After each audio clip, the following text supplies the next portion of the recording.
monopod? Sounds lame at first, but you can create outstanding cinematic images with this tool. Hi, I'm Joe for Video, and today we take a look at how to create cinematic images with your monopod.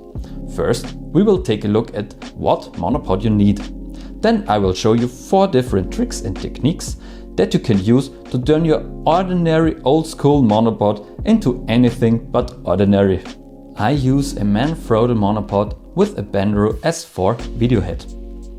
You can get the Manfrotto Monopod in 2 sizes. Get the bigger one if you use anything bigger than a mirrorless camera with a small lens. The little feet on the bottom are a real gem and give you nice additional stability when you don't use optical stabilizers or in-body image stabilization. You don't have to use the Benro video head, it's just what I use. You can use any other fluid video head. Don't use ball heads, they are not very suitable for filmmaking anyway. I like to use the Benro head because it uses the Arca Swiss mount.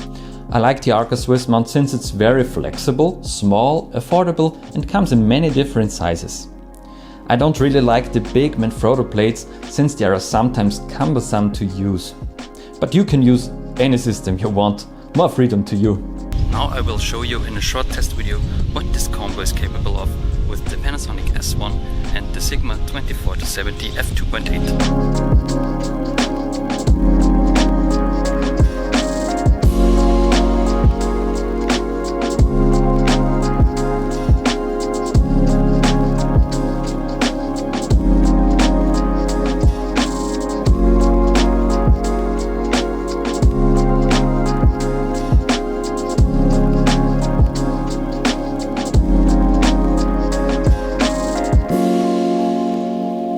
Let's get to the techniques. With the fluid ball head on the bottom of the monopod and your fluid video head on the top, you can create some great slider action when you push in or out on your subject. In the beginning, it will take some time and more takes to get the desired shots, but over time you get smoother and smoother footage. To stabilize the monopod, put your foot at the bottom of the monopod and push in or out of your subject and try to find a start and ending point of your movement. After some practice, you can further this technique with focus switches and reveals. Try to be as creative as possible. The next trick will work even better if you don't have the little feet on the bottom of the monopod. Just loosen the video head and get as low as you can below on the ground. You pull the monopod up and voila, you get a nice looking chip shot without any hassle. Like with the slider technique, try to stabilize the bottom of your monopod with your feet, because it might slip away and break your camera. Be careful. The next type of chip shot you can do is rather simple. Just loosen a section of your monopod and slide it upwards or downwards. You won't have as much of a travel and the footage won't be as buttery smooth. But you will get much higher with this technique and oftentimes you just need to pretend you have a chip shot on hand.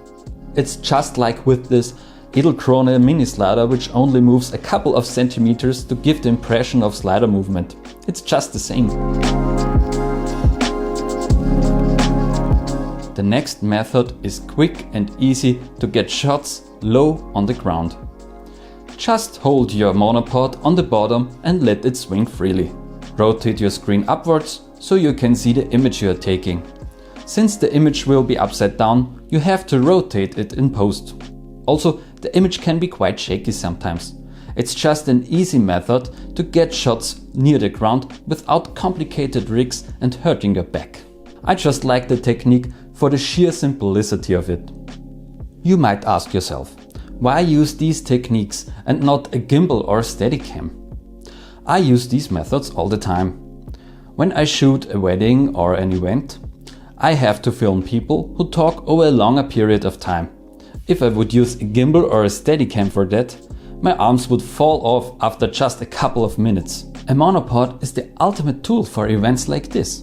You have the stability of a tripod to shoot over longer periods of time, but you also have the flexibility and the small footprint of the monopod. Sometimes I simply don't have the time to switch to a handheld stabilizer, so it's good to have these techniques in the back pocket and use the tool you have in hand to the maximum. It won't replace a slider, a gimbal or a Steadicam, but it's great to have that workaround if time and resources are an issue. Another thing is that monopods are a good investment. In comparison to a gimbal, a monopod is cheap and a sturdy monopod will hold its value and will last you forever. My setup cost me 220 euros. You can cut down the cost even further if you use the smaller monopod or a smaller video head. So you see, it's not that big of an investment and it will last you for a very long time. I, for my part, love my monopod. It helps me shoot all day without losing too much energy. Energy I need to be creative and react as fast as possible. And what about you? Did you know these techniques or do you know some techniques on your own? Let me know in the comments below. If you like this video, give me a thumbs up, and if you want to see more content like this, please consider subscribing and hitting that notification bell.